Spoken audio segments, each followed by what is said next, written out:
RS डेमोड official YouTube channel में आप सभी साथियों का एक बार फिर से हार्दिक स्वागत है। कैसे हैं आप लोग? आशा करता हूं आप लोग अच्छे होंगे। साथियों, जैसा कि आपको पता है, बिहार में शिक्षक बहाली का प्रक्रिया अंतिम चरण में है। ऐसे में रिजल्ट, डॉक्यूमेंट वेरिफिकेशन और ज्वाइनिंग के प्रोसेस पर सवाल उठना लाजमी होगा। इसी बीच में बिहार सरकार शिक्षा विभाग के माध्यम से बड़ी खबर आई, जो मैं आपके बीच में आज प्रस्तुत करूंगा। लेकिन कहीं ना कहीं शिक्षा का भर्ती के माध्यम से कई सारे ऐसे महत्वपूर्ण अफवाह के रूप में सवाल है जो लगातार उठाए जा रहे हैं कि इसमें सिर्फ अब डीएलएड और बीएड के साथ साथ रिजल्ट बन चुका है, तो सच में उसी रिजल्ट को प्रोसेस की जाएगी यानी पब्लिश की जाएगी, या सच में फिर से डीएलएड वाले अभ्यर्थी का अलग से रिजल्ट बनेगा। लेकिन इसी बीच में तमाम ऐसे भी सवाल दागे जा रहे हैं कि इस बार कट ऑफ को लेकर के इस विभाग के माध्यम से, बीपीएससी के माध्यम से खबर है कि कट ऑफ को हाई किया जा रहा है। लेकिन इस पर क्या कुछ कितनी सत्यता है, पूरी बातें मैं आपको बताऊंगा। लेकिन साथ में ही कुछ ऐसे भी महत्वपूर्ण सवाल है जिसका जवाब साथी मैं आपको आसानी से आज देने वाला हूं, कैटेगरी वाइज अभ्यर्थियों के कट ऑफ के बारे में। बिल्कुल साथी, वीडियो महत्वपूर्ण है तो स्किप के बिना अंत तक जरूर देखिए ताकि आपको सारी जानकारी आसानी से प्राप्त हो। इससे पहले सुप्रीम कोर्ट के मामला का लाइव अपडेट देखिए, उसके बाद पॉइंट पे आते हैं। Recruitment of primary teachers in Bihar. Now, your lordship is aware because your lordship had issued. But that Bihar matter, your lordship wanted to send it to the other bench because there's an order there. I'll just say State your have lordship- withdrawn. No, there's another order by 3 judges saying that state of Bihar will comply with this. That's the problem. I'll tell your lordship what the problem is. There was- Just see this. that bench. Yes. No, Lord, just see this order. Page 2.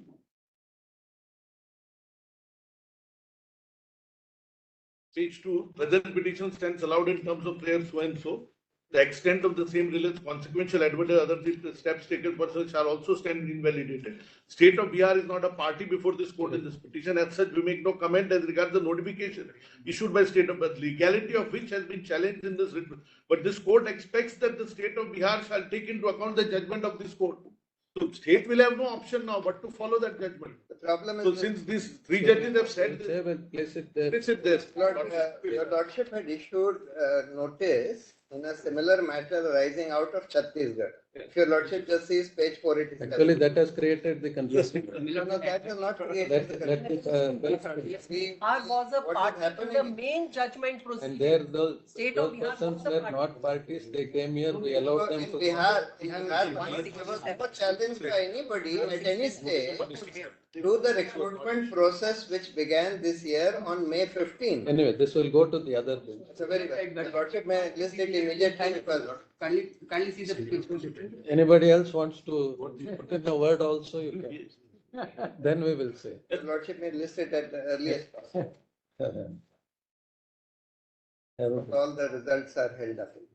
That's the reason. Let them decide.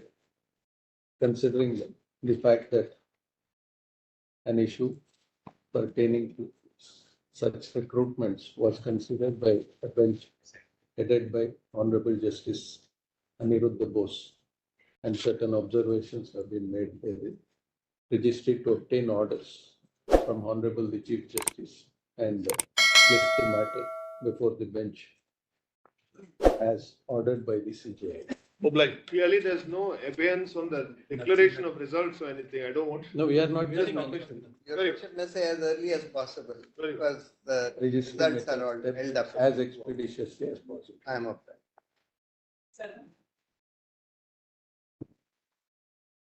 Wait, This will go to some other, not. साथियों, जैसा कि आप लोगों ने सुना कि आज शिक्षक बहाली का मुद्दा जब सुप्रीम कोर्ट में पहुंचा तो फाइनली जो है सुंदरेश जी और जो है बोपन्ना जी के बेंच में ये मामला पहुंचा था। और फाइनली साथी बिहार का नाम सुनते ही, बीएड डीएलएड का मामला सुनते ही फाइनली उनके द्वारा जो है अनिरुद्ध बोस के बेंच में इन्हें इस मामले को, इस मैटर को ट्रांसफर कर दिया गया है। अब आप लोग में सवाल आ रहा है कि आखिर अनिरुद्ध बोस कौन है। तो फाइनली साथी आप लोग को पता भी होगा 11 अगस्त को जो बीएड को पूर्णतः 1 to 5 से बाहर किया गया था, उनका फैसला देने वाले जो जज थे उनका नाम है अनिरुद्ध बोस। ऐसे में उन्हीं के बेंच में फाइनली इसको ट्रांसफर कर दिया गया। ऐसे में बड़ी सुनवाई होगी और इस पर बड़ा फैसला आप लोग को देखने को मिल सकता है। लेकिन हो सकता है कि इसमें कुछ आप लोग को कहीं न कहीं बड़ा बदलाव भी देखने को मिले, लेकिन ज्यादा संभावना है जो पूर्ववर्ती इनके जो जजमेंट है फाइनली वही चीजें रहे।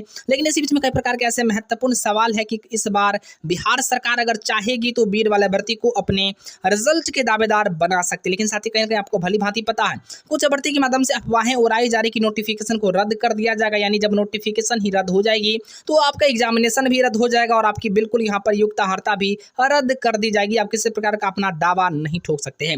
ऐसे में सबसे पहले मैं आपको बताना चाहूँगा, जो युक्त अर्हता की बातें चल रही है, जहाँ तक नोटिफिकेशन रद्द करने की बातें चल रही है, तो नोटिफिकेशन में स्पष्ट रूप से एनसीटी के गाइडलाइन को लिखा गया था कि एनसीटी के जिस अनुसार से वो गाइडलाइन देगी उसी को हम लोग फॉलो करेंगे। अर्थात कहीं ना कहीं नोटिफिकेशन में इस बात को उल्लेख करने के बाद कहीं ना कहीं मजबूती मिल रही है कि नोटिफिकेशन आपका बिल्कुल रद्द नहीं हो सकता है, क्योंकि एनसीटी ने स्पष्ट रूप से जानकारी दी है कि जो जजमेंट आ चुका है सुप्रीम कोर्ट का, फाइनली हम उसी को मानेंगे। ऐसे में यहाँ बचाव दिखते नजर आ रहा है। अब सवाल बनता है कि कट ऑफ हाई जाएगी, तो बिल्कुल साथ ही मैं आपको बता दूं, बीएड और डीएड का जो मामला है, ऐसे में अभी विभाग के माध्यम से या कह लें तो बीपीएससी के माध्यम से स्पष्ट क्लियर नहीं हुआ है कि हम दोनों का कंबाइंड रिजल्ट बना रहे हैं या अलग अलग रिजल्ट बना रहे हैं। लेकिन साथ ही में ज़्यादा संभावना यही है कि डीएड वाले का स्पेशल रिजल्ट बन रहा है।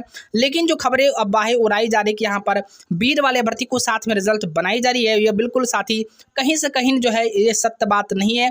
इसको लगातार अफवाह के रूप में फैलाया जा रहा है। तो बिल्कुल साथ ही इन सब बातों से उठ करके अपने आप को बेहतर साबित करें। अब सवाल बनता है कि आखिर कट ऑफ क्या जा सकता है। तो फाइनली साथी अगर डीएड का सिर्फ रिजल्ट पीआरटी में जारी होती है तो फाइनली जनरल वाले अभ्यर्थी जिनके 50 मार्क्स हैं उनके सिलेक्शन होने के चांसेस हो जाएंगे, और आरक्षण कोटि के अभ्यर्थी जो भी हैं उनके 50 से कम मार्क्स है यानी 45 से अगर प्लस है तो उनके सिलेक्शन हो जाएंगे। तो फाइनली साथी कट ऑफ को भी लेकर के आप लोगों ने समझ लिया। अब सवाल बनता है क्या कि डॉक्यूमेंट वेरिफिकेशन और रिजल्ट कब आएगी। तो ज़्यादा संभावना है कि रिजल्ट आप लोग का 20 तारीख से पहले आप लोग के बीच में प्रस्तुत हो जाएगी, और जैसे ही रिजल्ट आएगी फाइनली उसके बाद आप लोग का डॉक्यूमेंट वेरिफिकेशन होगा। डॉक्यूमेंट वेरिफिकेशन आफ्टर आप लोग को ज्वाइनिंग दी जाएगी, उसी में आप लोग का फाइनली साथी जिला का आवंटन वगैरह रहेगा, और फाइनली जाकर के आपको इंडक्शन ट्रेनिंग के लिए विभाग के माध्यम से बुलाई जाएगी। और जितने सारे डाइट कॉलेज हैं वहाँ पर आपको फाइनली जितने सारे जो हायर किए गए हैं प्रोफेसर हैं उनके माध्यम से आपको इंडक्शन ट्रेनिंग दिया जाएगा। फिलहाल आज के लिए इतना ही अपडेट है। जैसे ही कोई न्यू अपडेट आती है मैं आप तक शेयर जरूर करूँगा। जय हिंद। अब वंदे मातरम। देखते रहिए RS डायमंड ऑफिस।